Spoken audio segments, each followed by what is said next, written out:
کیونکہ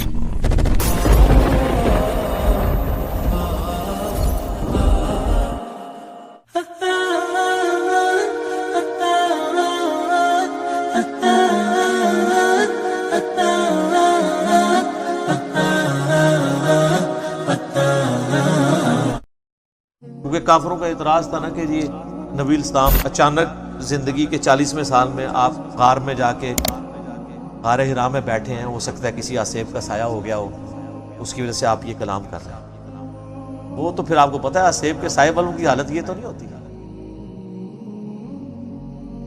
وہ صحیح مسلم میں بڑی مشہور حدیث ہے نا، ایک بندہ ہے جو جھاڑ پھونک کیا کرتا تھا آسیب کے سائے کے لیے، جادو ٹونا کا علاج۔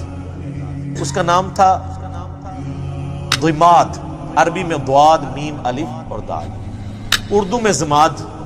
کئی مسلمان رکھتے بھی ہیں نام، لیکن وہ جن کے نام زماد ہیں نا، ان کو پوچھے نا کہ نام آیا کہاں سے، ان بیچاروں کو مسلم شریف کی حدیث نہیں پتا ہوگی کہ زماد ہے کون تھا۔ وہ جھاڑ پھونک کیا کرتا تھا، مکے آیا تو اس نے سنا کہ یہاں پہ ایک شخص ہے کہ جو بڑا ایک ڈائنامک اس کی لائف تھی، یعنی وہ سب کی آنکھوں کا تارا تھا، ایک کامیاب تاجر بھی تھا، اور لوگ اس کے پاس امانتیں رکھواتے تھے، بڑا زبردست، یعنی وہ ایک سمجھنے کہ اس معاشرے کے ایلیٹ طبقہ تھا۔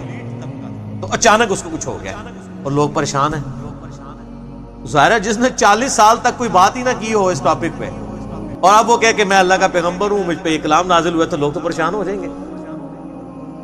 تو اس نے کہا کہ میں جھاڑ پھونک جانتا ہوں، اگر تم مجھے اس کے پاس لے جاؤ تو مجھے امید ہے کہ میں اس کا علاج کروں۔ اس کو کیا پتا تھا کہ علاج اس کا نہیں، اس کا اپنا ہو جائے گا۔ تو لوگ اسے لے گئے نبی اسلام کے پاس۔ تو آپ صلی اللہ علیہ وآلہ وسلم سے اس نے کہا کہ میں آپ کا علاج کر سکتا ہوں، آپ بتائیں کہ آپ کے ساتھ کیا ایشو ہے، اپنا مسئلہ بیان کریں۔ تو آپ صلی اللہ علیہ وآلہ وسلم نے نا کوئی بات نہیں کی۔ آپ جو تقریر سے پہلے خطبہ دیتے تھے نا، آپ نے بس وہ پڑھا، ان الحمد للہ نحمده ونستعینه من يهده الله فلا مضل له ومن يضلل فلا هادي له واشهد ان لا اله الا الله وحده لا شريك له واشهد ان محمدا عبده ورسوله۔ اب یہ کاش آپ کو عربی آتی ہوتی تو آپ کو پتا ہوتا کہ آپ نے کیا پڑھا ہے صلی اللہ علیہ وسلم۔ یقیناً تمام حمد اللہ کے لیے ہے، ہم اسی کی حمد کرتے ہیں اور اسی سے مدد مانگتے ہیں۔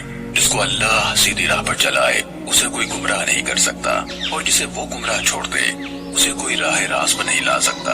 اور میں گواہی دیتا ہوں کہ اللہ کے سوا کوئی سچا معبود نہیں، وہی اکیلا معبود ہے، اس کا کوئی شریک نہیں، اور بلا شبہ محمد صلی اللہ علیہ وسلم اس کے بندے اور اس کے رسول ہے۔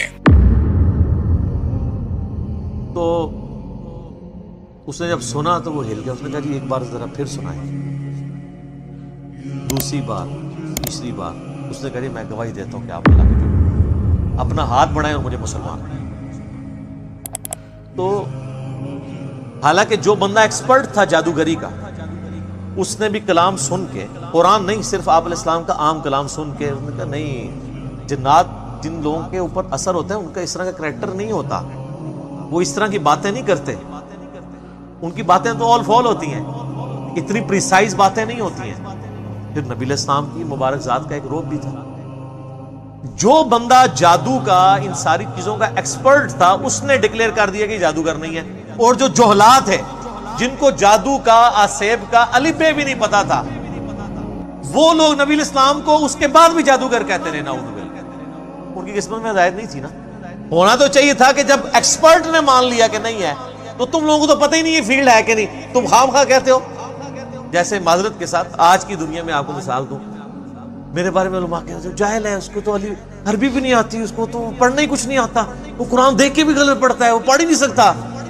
ٹھیک ہے آپ کہتے رہے، تو جو سن رہے ہیں ان کو نہیں پتا کیا ہو رہا ہے، تو ہم ان باتوں کا بھی جواب نہیں دیتے۔ ہم کہتے ہیں ٹھیک ہے یار، آپ نے ہمیں جج کرنا ہے، ہماری ویڈیوز آپ کے سامنے ہیں، آپ ان کو دیکھ کے جج کریں، آپ کو پتا چل جائے گا سچائی کیا ہے، جھوٹ کیا ہے، غلط کیا ہے، آپ کو سب کچھ پتا چل جائے گا۔ یہ میرے بھائیوں، یعنی یہ جو آواز حق کے لیے بلند ہوتی ہے، اس کے ساتھ ہمیشہ اس طریقے سے یعنی لوگ مسچیف کرنے کی کوشش کرتے ہیں، لوگ یعنی غلط طریقے سے حق کی آواز کو دبانے کی کوشش کرتے ہیں، لیکن اللہ تعالیٰ نے جو آواز اٹھانی ہوتی ہے وہ اللہ تعالیٰ